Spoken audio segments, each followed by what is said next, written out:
সংখ্যালঘুদের নিপীড়নের অভিযোগে ফের উত্তাল পড়শি দেশ বাংলাদেশ। তারই মধ্যে পশ্চিমবঙ্গ সীমান্তে উড়ল বাংলাদেশের বিশেষ ড্রোন বাইরাক্টার TB2, যা নিয়ে উদ্বেগে ভারত সরকার। এই পরিস্থিতিতে সোমবার দিল্লিতে বাংলাদেশের দূতাবাস ঘেরাওয়ের ডাক হিন্দুত্ববাদী সংগঠনের। সোমবার বাংলাদেশ সফরে যাওয়ার কথা ভারতের বিদেশ সচিব বিক্রম মিশ্রির।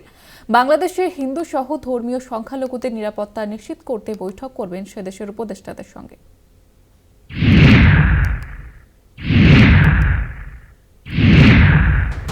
ছমাস ধরে বাংলাদেশ চালাচ্ছে অন্তর্বর্তী প্রশাসন। বাংলাদেশের ক্ষমতাচ্যুত প্রধানমন্ত্রী শেখ হাসিনা দেশত্যাগের পর অশান্ত হয়ে উঠেছে পদ্মা পার।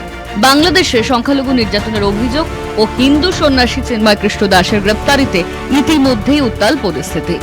এসব কারণে ভারতের সঙ্গে বাংলাদেশের সম্পর্ক নিয়েও টানাপোড়েন শুরু হয়েছে। এবার পশ্চিমবঙ্গ সীমানায় বিশেষ ড্রোন নামালো বাংলাদেশ। তুরস্কের তৈরি বাইরাক্টার TB2 ড্রোন নামানো হয়েছে। বাংলাদেশ সীমান্তে কয়েক মাসে সন্ত্রাসী কাজকর্ম বেড়েছে। এই পরিস্থিতিতে বিশেষ ড্রোনে নজরদারি নিয়ে উদ্বিগ্ন ভারত সরকার। বাংলাদেশের সংখ্যালঘুদের উপর অত্যাচারের ঘটনার প্রতিবাদে আগামী 10ই ডিসেম্বর মঙ্গলবার দিল্লিতে অবস্থিত সে দেশের দূতাবাস ঘেরাওয়ের সিদ্ধান্ত নিল সিভিল সোসাইটি অব দিল্লি নামে হিন্দুত্ববাদী একটি সংগঠন।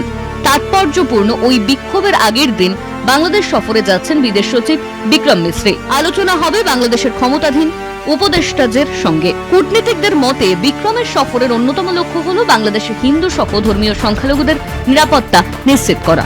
কদিন আগেই আগরতলা ও কলকাতার উপ হাই কমিশন থেকে শীর্ষ অফিসারদের ডেকে পাঠায় ঢাকা।